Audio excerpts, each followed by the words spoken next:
بیٹی ہو بات ذرا ہائی لیول کی ہے. مجھے امید ہے کہ میں آسان لفظوں میں آپ تک پہنچا رہا ہوں, آپ سمجھ رہے ہو.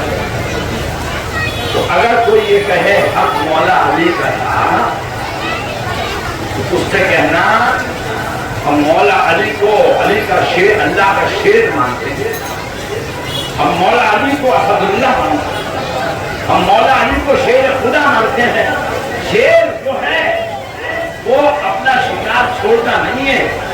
اگر ان کا حق چھینا جا رہا ہوتا تو علی خاموش نہ رہتے.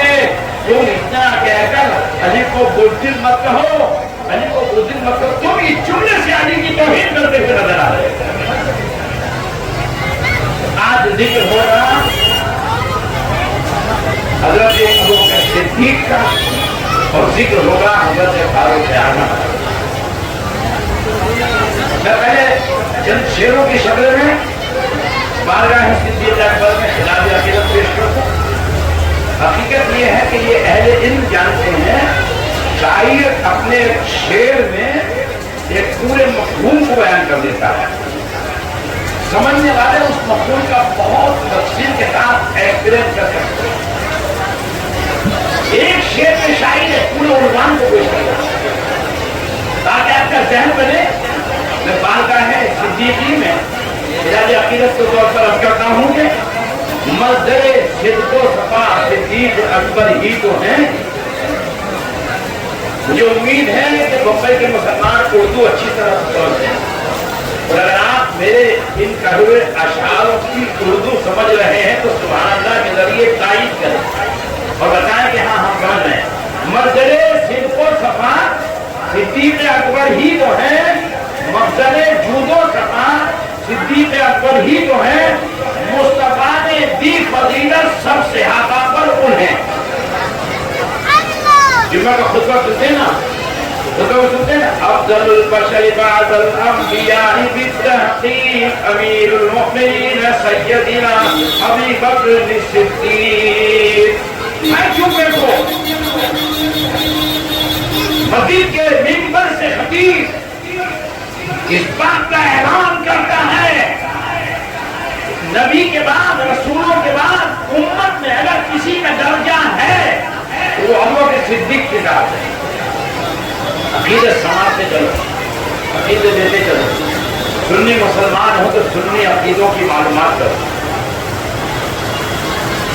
ہماری ایک ترتیب ہے, پہلا مرتبہ امت میں ابوبکر صدیق کا, دوسرا مرتبہ عمر فاروق اعظم کا, تیسرا مرتبہ حضرت عثمان غنی کا, چوتھا جلوہ حضرت مولا علی کا, اور پھر اس کے بعد عشرہ مبشرہ کا, اس کے بعد اصحاب بدر کا, اس کے بعد اصحاب احد کا, اس کے بعد بیعت رضوان کرنے والوں کا.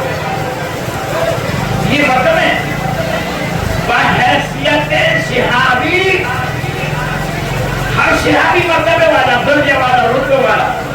لیکن درجے ہمارے علماء نے, ہمارے فقہاء نے, ہمارے بزرگوں نے اس طرح سے مقرر فرمائے ہیں. مصطفیٰ نے دی فضیلت سب صحابہ پر انہیں, مظہر خیر الورا صدیق اکبر ہی تو ہے, مظہر خیر الورا صدیق اکبر ہی تو ہیں, اور انبیاء کے بعد وہ ہیں سب سے افضل خلق میں. سمجھ رہے ہیں نا, انبیاء کے بعد وہ ہیں سب سے افضل خلق میں, منبع فضل و عطا صدیق اکبر ہی تو ہیں, اور دے دیا ہے مال و زر سب مصطفیٰ کے نام پر.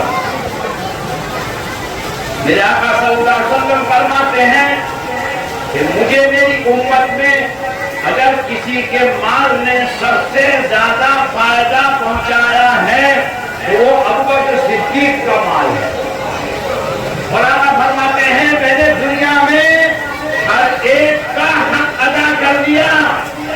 میرے ساتھ جو جس نے سلوک کیا, میرے ساتھ جس نے جو ظاہری مہربانیاں کی, میں نے دنیا میں ان سب کے حقوق ادا کر لیے. اگر مجھ پر کسی کا حق باقی ہے جو قیامت میں ادا کروں گا تو صدیق اکبر کی ذات ہے. دے دیا ہے معروضہ سب مصطفیٰ کے نام پر، ذات احمد پھر خدا صدیق اکبر ہی تو ہیں۔ ان کی مرضی کے مطابق تھے بہت احکام دین۔ قرآن کی اکثر آیات، بہت سی آیات ایسی ہیں کہ ادھر حضرت صدیق اکبر نے یا فاروق اعظم نے حضور کو کوئی مشورہ دیا اور حضور کے سامنے وہ مشورہ رکھا اور اللہ نے ویسے ہی قرآن کے احکام کو نازل فرما دیا۔ بلکہ حضرت فاروق اعظم کی شان میں تو آتا ہے کہ ایک مرتبہ یہودیوں کے پیشوا نے حضرت فاروق اعظم سے کہا کہ تمہارے نبی کے پاس جو فرشتہ بار بار آتا ہے جس کو جبریل کہتے ہیں، ہم جبریل کو میکائیل کو اپنا دشمن کہتے ہیں۔ تو حضرت فاروق اعظم نے اپنی زبان میں کچھ الفاظ کہے تھے جو اللہ نے قرآن کی شکل میں نازل فرمایا۔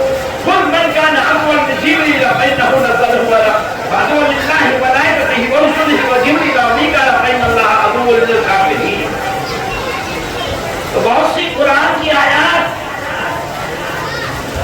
قرآن میں ایسی موجود ہیں کہ ادھر حضرت صدیق اکبر نے حضور کو مشورہ دیا، ایسا ہونا چاہیے۔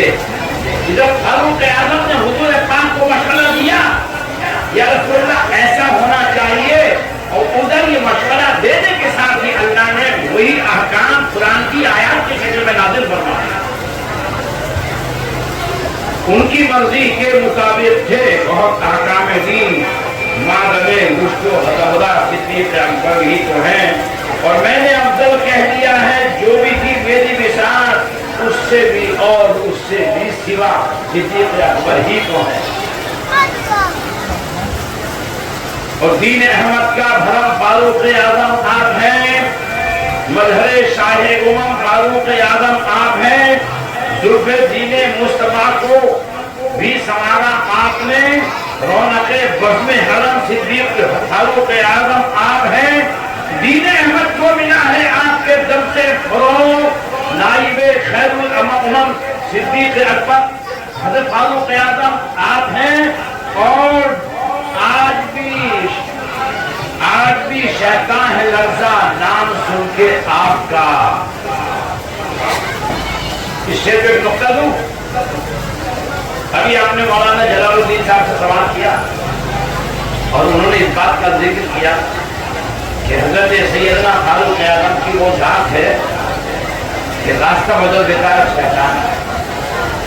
شیطان چاہے وہ دو سینگوں والا شیطان ہو یا دو ٹانگوں والا شیطان ہو، کوئی بھی شیطان ہو، فاروق اعظم کا نام سن کر ڈرتا ہے، کانپتا ہے، راستہ بدل دیتا ہے۔ پتہ یہ چلا کہ دنیا میں جو بھی حضرت فاروق اعظم سے دشمنی رکھے،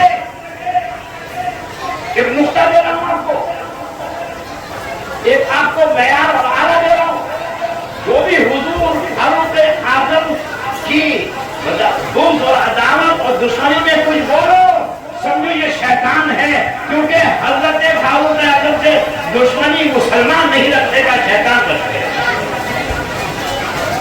آج بھی شیطان ہے لرزا نام سن کر آپ کا، مظہر جاہو حشم فاروق اعظم آپ ہیں، اور مطمئن رہتا ہے افضل رنج و غم سے، اس لیے دافع رنج و علم فاروق اعظم آپ ہیں۔ اللہم صلی علی سیدنا محمد وعلی آل سیدنا مولانا محمد وبارک وسلم، صلاۃ و سلام علیک یا رسول اللہ صلی اللہ علیہ وسلم۔ اللہ نے 1,24,000 کم و بیش انبیاء کرام رسولان اعظام اس دنیا میں خاندان گیتی پر لوگوں کی ہدایت کے لیے مبعوث فرمائے۔ انبیاء کرام نے بڑی لمبی عمریں پائیں، صرف 3 نبی ایسے تھے جنہوں نے مختصر عمر پائی۔ ایک یحییٰ علیہ السلام، ایک یوسف علیہ السلام اور ایک عیسیٰ علیہ السلام۔ یہ 3 وہ ہیں جو 50 بھی پورے نہیں کر سکتے، کوئی 30 سال کی عمر میں، کوئی 17 سال کی عمر میں، کوئی 20 سال کی عمر میں۔ دنیا سے پردہ کر دیا. وگرنہ کسی کی 9 برس ہوئی, کسی کی 1000 برس ہوئی, کسی کی 800 برس ہوئی, کسی کی 200 برس ہوئی, کسی کی 300 برس عمر ہوئی انبیاء کرام. اور ان 3 انبیاء کے بعد اگر سب سے کم عمر دنیا میں ظاہری طور پر کوئی رہا تو اللہ کے محبوب جناب محمد رسول اللہ صلی اللہ علیہ وسلم کی ذات تھی. 63 سال کی عمر میں 40 سال تو یوں ہی گزر گئے, اور 40 سال کے بعد 13 سال مکے کی تکلیفوں سے مقابلہ کرتے ہوئے گزرے.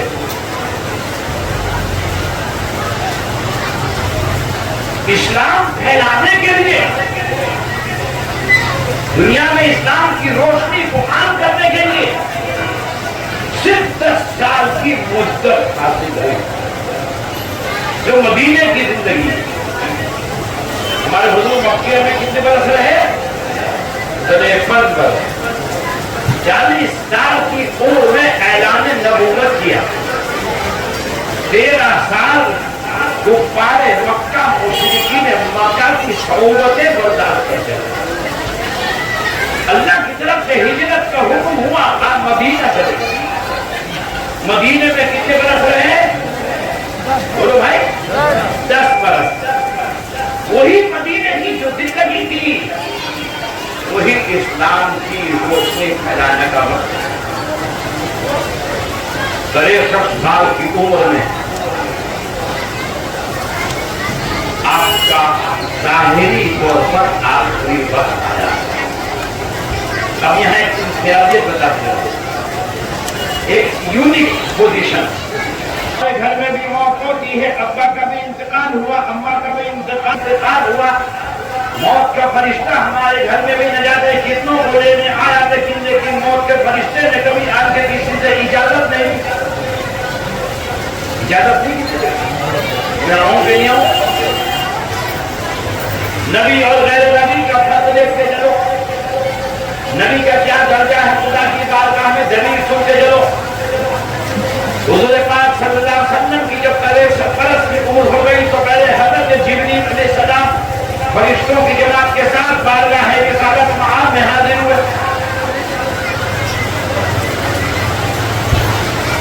دربار میں حاضری ہوئی. آپ کے بعد حضرت اسرائیل علیہ السلام آئے اور آ کر کے کہا کہ اللہ نے ارشاد فرمایا ہے اگر میرا محبوب اجازت دے, اس کی مرضی ہو تو روح قبض کر کے لے آنا. میرے رسول کی مرضی ہے, چاہے اور رہنا چاہے یا واپس آنا چاہے. آپ اتنی ہی بات سے سمجھ لو کہ ہم میں اور رسول میں فرق کیا ہے, ہم میں اور نبی میں فرق کیا ہے. موت کا فرشتہ آ کر نبی سے اجازت لے رہا ہے اور عرض کر رہا ہے آپ کا حکم ہو تو روح قبض کرو, اور اگر آپ اور رہنا چاہتے ہیں تو آپ کی مرضی ہے. میرے سرکار صلی اللہ علیہ وسلم نے جبریل امین کی طرف دیکھا, آنکھوں میں مشورہ لیا. جبریل امین نے کہا آقا رب آپ سے ملاقات کا مشتاق ہے, رب آپ سے ملنا چاہتا ہے, تو اتنا سننا تھا, کہا اجازت ہے. روح قبض کی گئی. اب اے عاشقوں, اے امتیوں بچائی جاؤ گے. بحیثیت بشر روح قبض کرتے ہوئے تھوڑی سی تکلیف کا احساس ہوا. آقا سے نے ارشاد فرمایا اے میکائیل, کہ روح قبض کرتے وقت تکلیف ہوتی ہے. کہ سرکار آپ کو تو کچھ نہیں, لیکن ہر انسان کی روح قبض کرتے ہوئے بڑی تکلیف ہوتی ہے. حضرت امام غزالی فرماتے ہیں جس انسان کی روح نکلتی ہے تو جیسے 3000 تلواریں ایک ساتھ کہیں کریں, اور 3000 تلواریں لگنے کے وقت میں جو تکلیف ہوتی ہے روح نکلتے وقت ایسی تکلیف ہوتی ہے. جو گناہگار ہوتے ہیں ان کی روح قبض کرنے میں بڑی تکلیف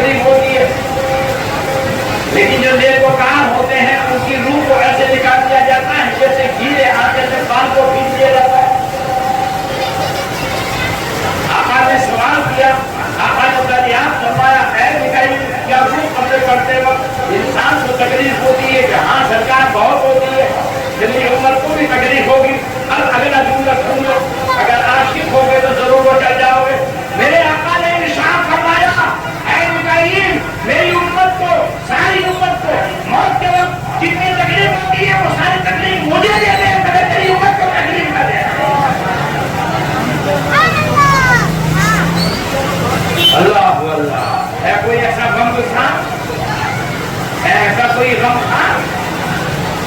دنیا والے قبر کے باہر تک ساتھ دیتے ہیں، قبر کے اندر کوئی نہیں آتا، اگر آتا ہے تو میرا مصطفیٰ آتا ہے۔ میدان نیچر میں ماں باپ ساتھ چھوڑ دیں گے، بیوی بچے ساتھ چھوڑ دیں گے، لیکن اگر کوئی بخشوانے آئے گا وہ کالی کپڑے والا جاتا ہے، جہاں سارے رشتے دار وہاں مصطفیٰ سے محبت کا رشتہ سامنے آ رہا ہے، تو اس سے رشتہ جوڑو، پکا رشتہ جوڑو، مضبوط رشتہ جوڑو، جو تمہارے قبر میں بھی کام آئے، تمہارے حشر میں بھی کام آئے۔ مصطفیٰ کا وصال ہونے کے بعد اگر میں اسی پر گفتگو کروں تو ایک الگ مضمون بن جائے، لیکن میں صرف مضمون کی کڑی جوڑنے کے لیے اس کا ذکر کرنا مناسب سمجھ رہا ہوں۔ میرے مصطفیٰ کا انتقال ہو گیا، اشاروں میں اور کناروں میں، تو میرے آقا نے صحابہ کو یہ ذہن دے دیا تھا کہ میرے بعد اگر کوئی خلیفہ بنے گا تو وہ ابو بکر صدیق ہوگا، کیونکہ عالم بیماری میں حضور پاک نے اپنی موجودگی میں جو امامت کرائی اور قوم کا امام بنایا، جو حضرت ابو بکر صدیق کی ذات۔ روایت میں آتا ہے کہ حضور کی مسجد نبوی میں موجودگی کے باوجود جب موجود تھے اس حالت میں 17 نمازیں حضرت ابو بکر صدیق نے پڑھائی۔ ہم لوگ عمر فاروق اعظم پر الزام لگاتے ہیں کہ عمر فاروق اعظم نے حضور کو لکھنے نہیں دیا، حضور پاک نے کہا تھا لاؤ قلم کاغذ لاؤ میں لکھ دیتا ہوں، میرے بعد کون خلیفہ ہوگا، لیکن حضرت فاروق اعظم نے روک دیا صرف اس لیے کہ حضور حالت بیماری میں ہے، عالم بیماری میں ہے، عالم ذوق میں ہے، حضور کو تکلیف نہ دیجیے۔ ہم سب سمجھ گئے ہیں کہ حضور کے بعد خلیفہ کون ہونے والا ہے؟ حضرت ابو بکر صدیق حضور کے بعد خلیفہ بنے۔ آپ کے خلیفہ کرنے کے بعد ہی بہت سے لوگوں نے اسلام سے بغاوت کر دی، کچھ لوگ وہ ہوئے جنہوں نے زکات دینے سے انکار کر دیا کہ یہ زکات تو صرف حضور پاک کے زمانے میں تھی، اب ہمارے پاس ضروری نہیں ہے۔ تو حضرت صدیق اکبر نے اسلامی مجاہدین کے قافلے کو ان کی سرگوشی کے لیے بھیجا۔ حضرت فاروق اعظم بیان کرتے ہیں کہ میری مرضی نہیں کی کہ ایسے ماحول میں ان کو جنگ کی جائے، سمجھایا جائے۔ حضرت صدیق اکبر نے ارشاد فرمایا حضور پاک کے وصال کے بعد آج وہ زکات کا انکار کر رہے ہیں کہ نماز کا انکار کریں گے، حج کا انکار کریں گے، لہذا ابھی سرگوشی کی جائے تو بہتر ہے۔ سیدنا ابو بکر صدیق نے جب مجاہدین کا قافلہ بھیجا اور ان کی سرگوشی کی، انہوں نے ہتھیار ڈال دیے اور زکات دینے کے لیے تیار ہو گئے۔ ایک شخص مسلمہ غدار اس نے حضور کے وصال کے بعد نبوت کا دعویٰ کر دیا، تو اس سے بھی جنگ کرنے کے لیے حضرت ابو بکر صدیق نے اسلامی مجاہدین کو بھیجا اور اس کی بھی سرگوشی فرمائی۔ حضرت ابو بکر صدیق اللہ کے وہ محبوب ہیں کہ جو ہر وقت صابر ہے، جتنا ساتھ صحابہ میں حضرت صدیق اکبر نے حضور کا دیا اتنا اور کسی صحابی نے نہیں دیا۔ اس جنگ کے موقع پر بڑا مشہور واقعہ ہے، آپ نے سماعت کیا ہوا کیونکہ موضوع سے مناسبت ہے، اس لیے اس کا بیان کرنا مناسب سمجھتا ہوں۔ اس جنگ کے موقع پر جب مسلمانوں کی حالت اچھی نہیں تھی، ہماری پوزیشن اچھی نہیں تھی، اللہ کے رسول نے اعلان فرمایا لاؤ جس کی جو حیثیت ہے وہ اس وقت مدد کرو، چندہ کرو۔ چندہ کرنا دین کے لیے نبی کی سنت ہے، لیکن چندہ ہونا چاہیے۔ اگر چندے کو دھندا بنا لیا تو وہ شیطان کا طریقہ ہے۔ کیونکہ مدرسے کا مال، مسجد کا مال، غنیمت کا مال، کیونکہ روایت ہے آج کرسی کی فضیلت میں آپ نے سنا ہوگا کہ غریبوں کے حق کا مال چرانے والا شیطان ہوتا ہے اور اللہ کے لیے لوگوں سے اکٹھا کرنے والا رسول کے ساتھ ہے۔ حضور سیدنا حافظ ملت علامہ عبدالعزیز محدث مبارک پوری ارشاد فرماتے ہیں اس زمانے میں چندہ کرنے کا صحیح معنی میں دین کے لیے، مدرسوں کے لیے بہت بڑے ثواب کا کام ہے، کیونکہ جس زمانے میں کسی نیکی اور اچھائی کو برا سمجھا جانے لگے اس نیکی اور اچھائی کی قیمت بڑھ جاتی ہے، میرے آقا نے ارشاد فرمایا تو حضرت فاروق اعظم روایت کرتے ہیں کہ میں نے سوچا آج میں ابوبکر صدیق سے نیکیوں میں سبقت دے جاؤں گا، آج حضرت ابوبکر صدیق سے نیکیوں میں آگے بڑھ جاؤں گا۔ حضرت فاروق اعظم بتاتے ہیں میں نے اپنے مال کے 2 حصے کیے، ایک حصہ گھر میں چھوڑا، ایک حصہ اتنا بھی میرا مال ہو جاتا سب میں لے کر کے حضور پاک کی بارگاہ میں آیا اور اس گمان میں تھا کہ آج میں سب سے بڑھ کر حصہ لے گا۔ اے میرے مسلمان بھائیو، ایک مسلمان کا مزاج یہی ہوتا ہے جو وہ اپنے آپ کو خوش نصیب سمجھتا ہے جو وہ اللہ کی راہ میں زیادہ سے زیادہ دے۔ یہ جذبہ آج ہمارے اندر نہیں ہے۔ آج ہماری حالت تو یہ ہے کہ اگر ہم مسجد والوں یا مدرسے والوں کو آواز اور دیکھ لیں تو چہرے میں بند پڑ جاتے ہیں، چٹپٹے بدلنا شروع کر دیتے ہیں، یہ کہاں سے مصیبت آ گئی۔ لیکن ایک جملہ بولتا جب میں اکثر اپنی تقریروں میں بولتا ہوں، یہ سچے مدرسے والے اور سچا چندہ کرنے والے جو آپ سے چندہ لے کر جاتے ہیں، آپ چندہ دے رہے ہیں، آپ کا ان پر احسان نہیں ہے بلکہ ان کا آپ کے اوپر احسان ہے کہ آپ کی کمائی پر کا قیامت ادا کر آپ کی آخرت کو سنوا سکے۔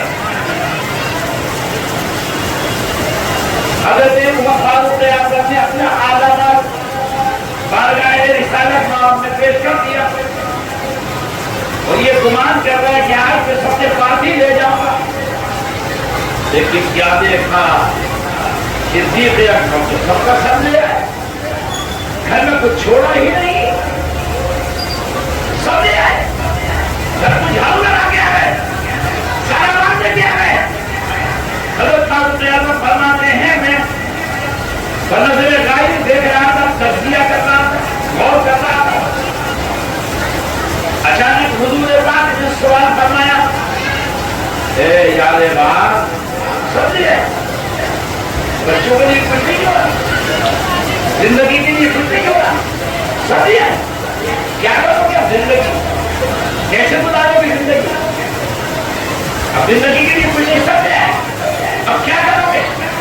ڈاکٹر اقبال نے اس کو نظر کو بیان کیا، اس کا میں آخری شعر تھا کہ حضرت ابوبکر صدیق نے کیا جواب دیا، سارا مان لا کر کے حضور پاک کی بارگاہ میں پیش کر دیا اور جواب کیا دیا کہ پروان کو چراغ تو بلبل کو پھول بس، پروان کو چراغ تو بلبل کو پھول بس، صدیق کے لیے ہے خدا کا رسول بس، صدیق کے لیے ہے خدا کا رسول بس۔ یہ ہیں صحابہ کرام جن کے صدقے میں اسلام کے پرچم کو بلندی ملی اور آج تک ہمارے پاس اسلام کی بڑی امانت کے ساتھ پہنچا۔ لاکھوں رحمتیں ہیں ان صحابہ کرام کی قبروں پر جنہوں نے دکھ سہے، پریشانیاں سہی، دنیا کی تکلیفیں سہی، ان کی تکلیفوں کا عالم جس وقت میرے آقا نے مکے سے مدینہ ہجرت فرمائی اس کا ساتھی کون تھا؟ یہی ابو بکر صدیق رات کی تاریکی میں نکل رہے. اس سفر ہجرت میں ساتھ رہنے والی کوئی شخصیت ہمیں نظر آتی ہے تو ابو بکر صدیق کی. سارے سو میں جو بہت برسوں سے بندی اور وہاں تمام پورا کر کے سب کو صاف کر کے میرے مصطفیٰ کو اپنی جانوں کو سلانے والا صدیق اکبر. اور اسی نیکی کے بارے میں کہا ہے کہ عمر کی ساری نیکیاں میرے صدیق کی اس رات کی نیکی پر قربان. میرے آقا صلی اللہ علیہ وسلم فرماتے ہیں میری امت کی ساری نیکیاں ترازو کے ایک پلے میں رکھی جائے اور میرے صدیق کی نیکی ایک پلے میں رکھی جائے تو میرے صدیق کی نیکی میری ساری امت کی نیکیوں سے بھاری ہوگی. یہ ہے حضرت ابو بکر صدیق جو سفر میں ساتھ ہے, حضر میں ساتھ, مکے میں ساتھ, مدینے میں ساتھ, زمین پہ ساتھ, زمین میں ساتھ, مدار میں ساتھ, اور اپنی مرضی سے نہیں. روایت میں آتا ہے آپ نے اپنے انتقال سے پہلے سال سے پہلے صحابہ کرام کو وصیت فرمائی مجھے غسل دے کر کفن پہنا کر میرے جنازے کو حضور کے روزے کے سامنے رکھ دینا اور حضور کے روزے کے پاس جا کر بلند آواز سے اجازت دینا یا رسول اللہ آپ کا یار, آپ کا دوست, آپ کا یار راز آپ کے قریب آنا چاہتا ہے. یہ کسی تعلیم اور فائدے کی بات نہیں ہے, تعلیم کو کیا کر کے دیکھ لو. حضرت صدیق اکبر نے یہ وصیت فرمائی دروازہ میرے رسول کا خود نہیں کھولنا, ان کے روزے میں دروازہ خود مت کھولنا, دروازے کے سامنے لے جا کر میرا جنازہ رکھ دینا اور پکار کر کہنا اجازت ہو تو بلا دیجیے. صحابہ نے اتنا کہا بغیر کسی کے کھولے ہوئے روزے کا دروازہ خود کھل گیا اور اجازت مل گئی آ جاؤ میرے یار کو میرے پاس لے آؤ.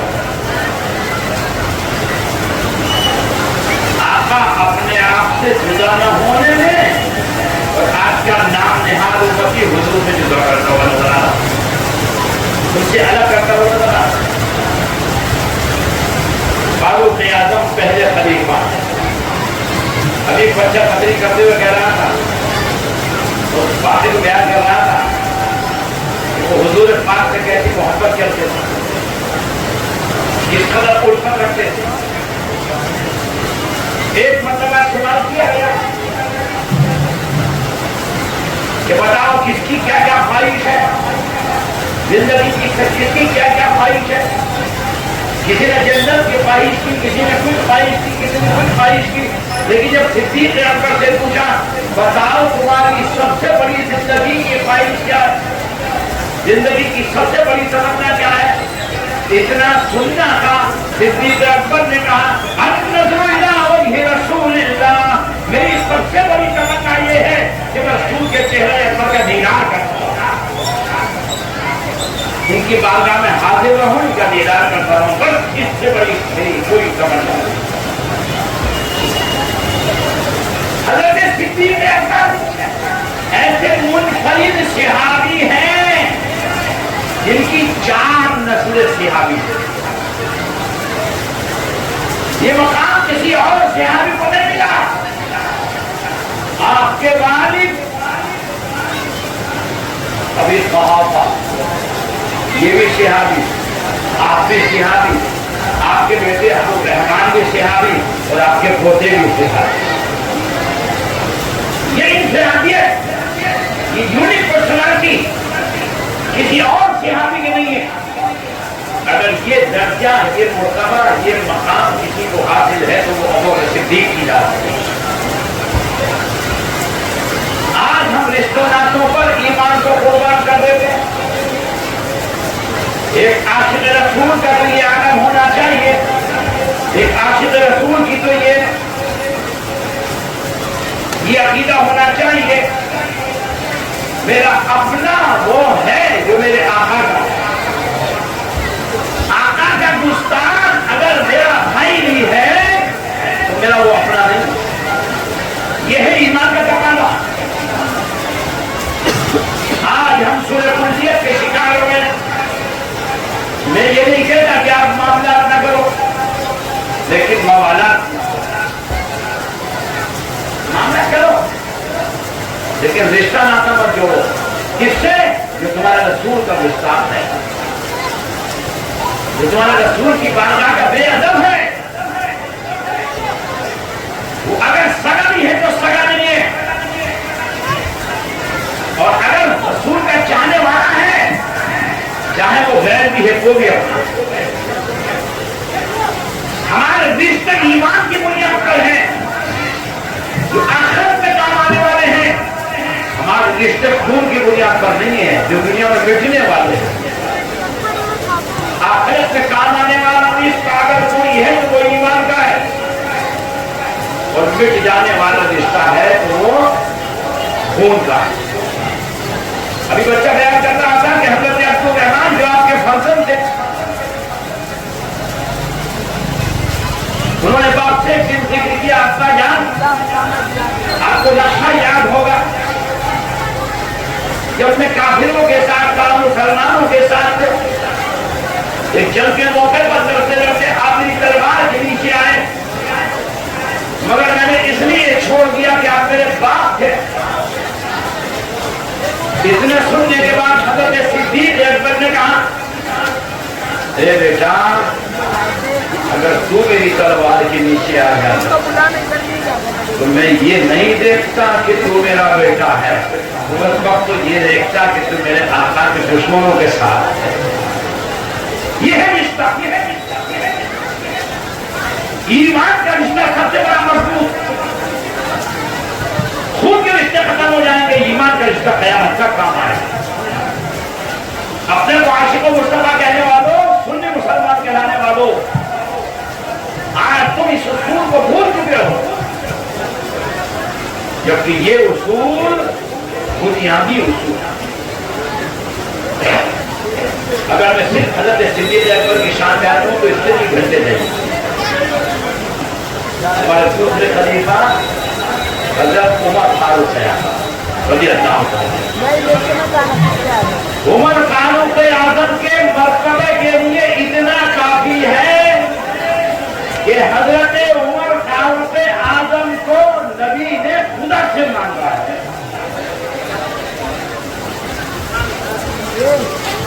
خدا سے دعا کی اللہ اس عمر کو میرا ساتھی بنا دے۔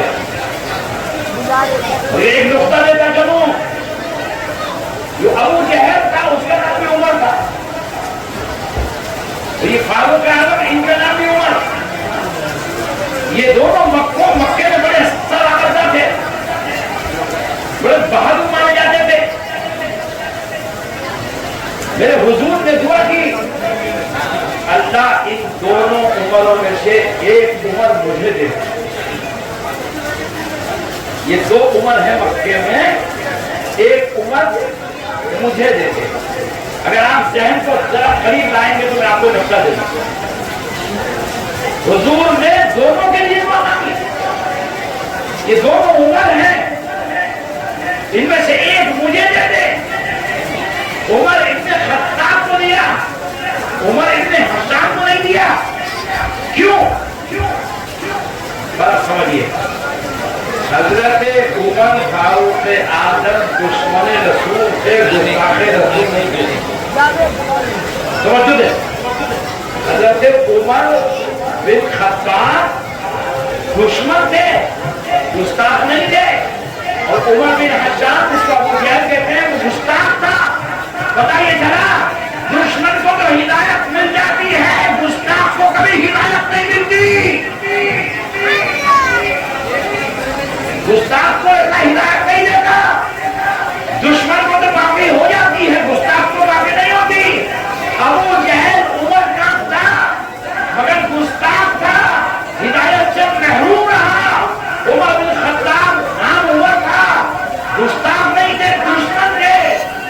کو ہدایت دے.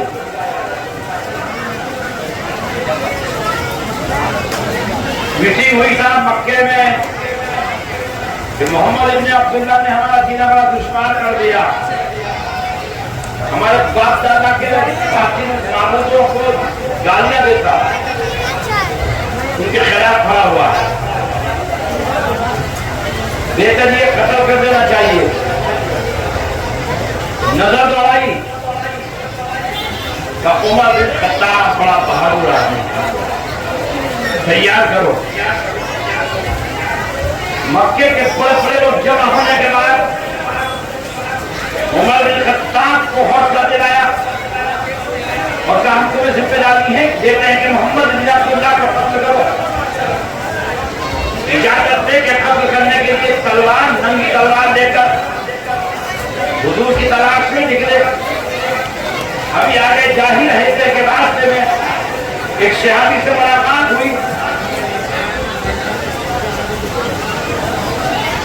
انہوں نے پوچھا عمر کہاں جا رہے ہو اس تیور کے ساتھ؟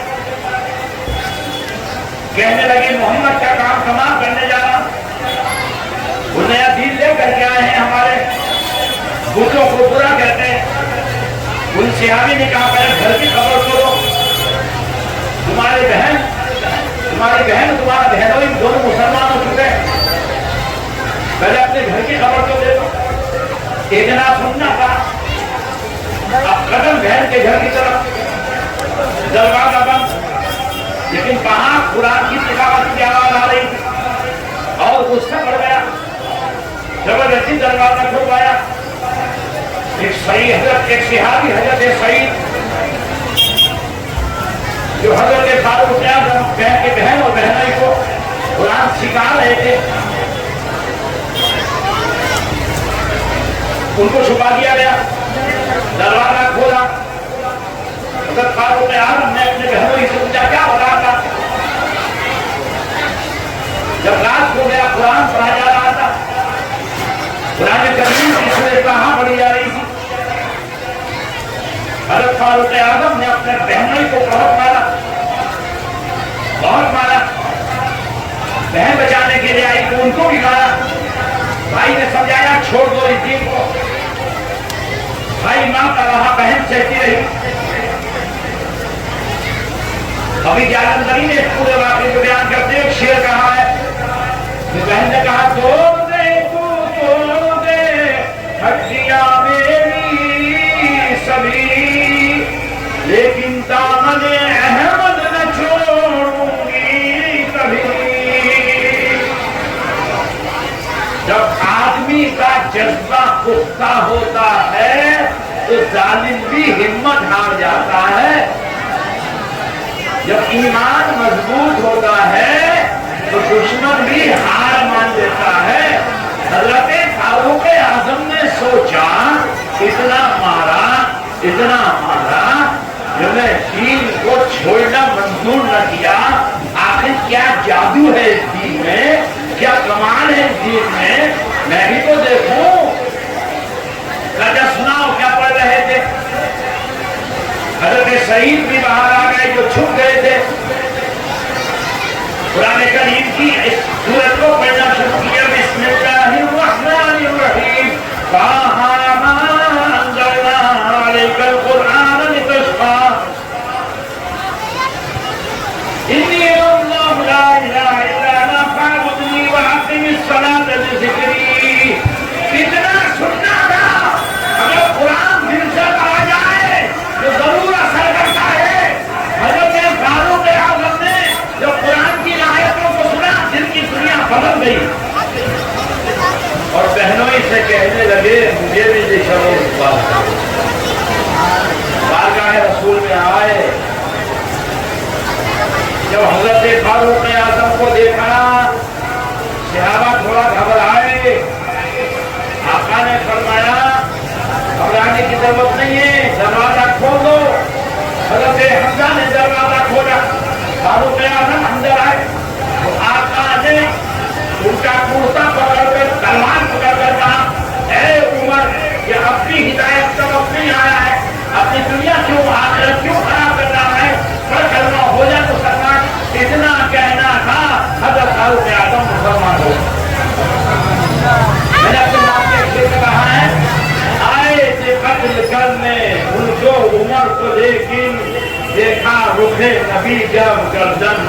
جھکا لی، گردن وہی جھکا لی۔ اب دیکھیے خصوصیت کیا ہے فاروق اعظم۔ آپ جب صحابہ کی زندگی پر نظر ڈالیں گے تو ہر صحابی میں کوئی منفرد کمال، ہر صحابی میں کوئی الگ پوزیشن، یکساں اور نرالی شان۔ صدیق اکبر صداقت سے بے مثال، فاروق اعظم عدالت سے بے مثال، عثمان غنی سخاوت سے بے مثال، حضرت مولا علی شجاعت سے بے مثال، مومن حسین شہادت سے بے مثال، ہر ایک ذات سے مثال نظر آ رہی ہے۔ اس بات میں آتا ہے کہ آپ 40ویں مسلمان تھے اور 13 یا 23 عورتیں مسلمان ہوئی تھی اور 40 مرد مسلمان ہوئے تھے۔ فاروق اعظم ایک بار اور شخصیت کا نام، حضور کی بارگاہ میں سوال کیا، یا رسول اللہ کیا اکبر نہیں ہے؟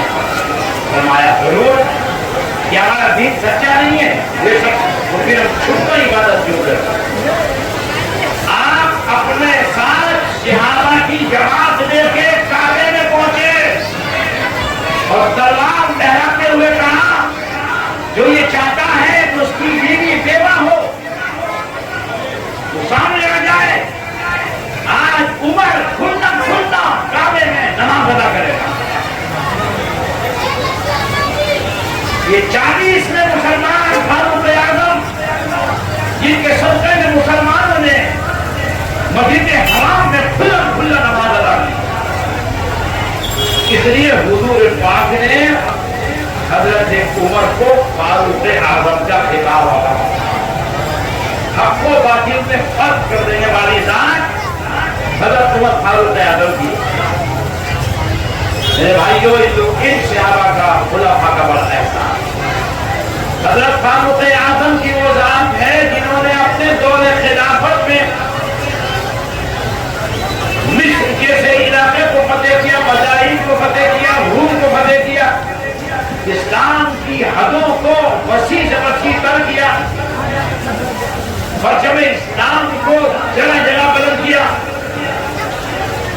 حضرت فاروق اعظم کی وہ ذات ہے جن کا اسلام کا بڑا احسان ہے، اپنے وقت میں اسلام کو وہ دبدبہ دینے والی ذات فاروق اعظم کی ذات ہے۔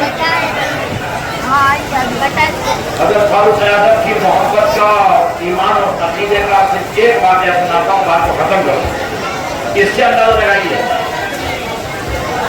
ایک یہودی اور نام نہاد مسلمان میں کسی معاملے میں زمین کے متعلق آپس میں جھگڑا ہو گیا۔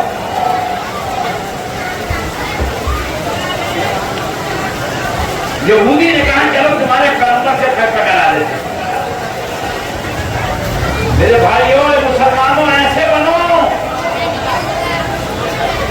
کہ سرکار صلی اللہ علیہ وسلم کی ذات وہ ہے کہ دشمن بھی آپ کو امین مانتا تھا، دشمن بھی آپ کو صادق مانتا تھا، دشمن بھی آپ کو سچا مانتا تھا۔ جو خود دشمنی رکھتے تھے اپنی امانت حضور کے پاس جمع کر کے رکھتے تھے۔ میرے سرکار کی زندگی میں سبب کیا ملا؟ نماز بعد میں فرض ہوئی ہے کہ امانت کا مظاہرہ سرکار نے کیا۔ نمازی کے ساتھ ساتھ صادق بھی بنو، امین بھی بنو، امن والے بھی بنو، محبت والے بھی بنو۔ نماز میں تو بڑے ماہر ہیں، لوگوں کا مال کھا رہے ہیں، لوگوں کا مال لوٹ لوٹ کے کھا رہے ہیں، لیکن میرے سرکار کی زندگی میں 53 برس 52 برس کچھ مہینے نماز نہیں پڑھوائی، وہاں 52 سال کے بعد میں نماز پڑھوائی، مگر پہلے ایسا امین بنا کے دکھایا کہ اگر حجر اسود کے بارے میں کوئی جھگڑا ہو رہا ہے تو وہی مکے کے لوگ حضور پاک کو فیصلہ کرنے والا بناتے ہیں۔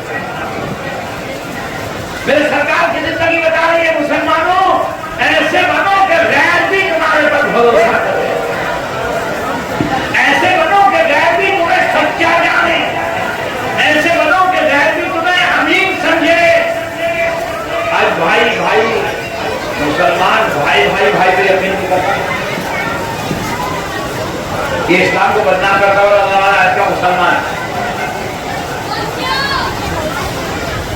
یہودی نے کہا چلو تمہارے پیغمبر سے فیصلہ کرواتے ہیں. اس نے کہا نہیں، کعب بن اشرف جو تمہارا پیشوا ہے اس کے پاس چلو. یہودی جانتا تھا میرا پیشوا رشوت خور ہے، یہ چپکے سے رشوت دے دے گا، فیصلہ اس کے حق میں کر دے گا. تو تیار نہیں ہوا. یہودی کی بات جاگری تھی. یہودی حضور کے پاس آنے کے لیے تیار. حضور پاک کے پاس آیا، سرکار نے سنا اسلام طرف جاری کرنے کا حکم نہیں دیتا، اسلام انصاف کرنے کا حکم دیتا. تمہاری انصاف کی تلوار کی جد میں چاہے تمہارا بیٹا کیوں نہ آئے، تمہارا رشتہ دار کیوں نہ آئے، انصاف کی تلوار چلا ہو. اسلام کہتا ہے میرے سرکار نے اس یہودی کے حق میں فیصلہ دے دیا. یہ زمین کا ٹکڑا اس کا ہے. حضور کی بات آ کے باہر آئے، منافق پھر کہنے لگا، نماز بھی پڑھتا تھا، روزہ بھی رکھتا تھا، صحابہ کے ساتھ بھی رہتا تھا. بولے مجھے یہ فیصلہ بھی پسند نہیں آیا، چلو فاروق اعظم سے فیصلہ کرائے. یہ سوچ کے کہ فاروق اعظم کا سخت ہے اسلام میں، اس سخت مزاجی کو دیکھ کر کے اندازہ لگانا تھا کہ مسلمان کے حق میں فیصلہ دے دیں. یہودی نے کہا چلو مجھے یقین ہے کہ اسلام کبھی ناانصافی کرنے کا سبب نہیں سکھاتا. ایک غیر مسلم کہہ رہا ہے کہ اسلام کبھی بھی ناانصافی کا سبب نہیں سکھاتا. کہیں بھی چلو. حضرت فاروق اعظم کے پاس آئے، اپنی بات رکھی. درمیان میں یہودی نے اتنا ذکر کر دیا کہ عمر ہم تم سے فیصلہ کرانے سے پہلے تمہارے نبی سے فیصلہ کرا چکے ہیں. آپ کو پتا ہے اچھا میرے نبی فیصلہ دے چکے ہیں، تو یہ ماننے کے لیے تیار نہیں. کہاں یہ مسلمان ہے لیکن ماننے کے لیے تیار نہیں. روایت میں آتا ہے اگر عمر فاروق اعظم گھر میں گئے، تلوار نکالی، میاں سے تلوار نکالا کر اس منافق گردن کاٹ دی. مدینے میں مشہور ہو گیا کہ فاروق اعظم نے ایک مسلمان کو مار دیا، ایک مسلمان کو مار دیا. سرکار تک بات پہنچی تو فاروق اعظم نے کہا جو میرے نبی کے فیصلے کو نہ مانے اس کا فیصلہ عمر کی تلوار کرتی ہے. مشہور ہو گیا. میرے حضور کو خبر پہنچی تو آپ نے فرمایا میرے فاروق کی تلوار کبھی اتنا حق نہیں اٹھے. یہ ہو گیا قرآن کی آیت حضرت فاروق اعظم کی حمایت میں نازل ہوئی. فَلَا وَرَبِّكَ لَا يُؤْمِنُونَ حَتَّىٰ يُحَكِّمُوكَ فِي مَا شَجَرَ بَيْنَهُمْ. فوراً اللہ کی طرف سے قرآن کی آیت نازل ہو گئی حضرت فاروق اعظم کی حمایت میں کہ تم اس وقت تک مسلمان ہو ہی نہیں سکتے جبکہ اپنے کھیتوں کے معاملے میں، درختوں کے معاملے میں، اپنے ہر معاملے میں رسول کو حاکم نہ مانتا. میرے بھائیوں، مسلمان اگر ہو تو رسول کو زندگی کے ہر معاملے میں حاکم، رسول کے حکم کو مانے. قرآن کی آیت بتا رہی ہے شادی ہو، مرض ہو کہ موت ہو، سنت نبوی نہ ہرگز ہو. ہم خوشی میں رسول کے حکم کو بھول جاتے ہیں. شادیوں کے موقع میں رسول کے فرامین کو کٹے پل ڈال دیتے ہیں اور اپنا کو کہتے ہیں بہت بڑے عاشق رسول. مسلمان کامل مسلمان تبھی بنو گے جبکہ زندگی کے ہر موڑ پر رسول کے حکم کو مانو. میرے رسول نے زندگی کے ہر گوشے کی رہنمائی کی ہے. اسلام مکمل نظام حیات ہے، اسلام جامع نظام زندگی ہے.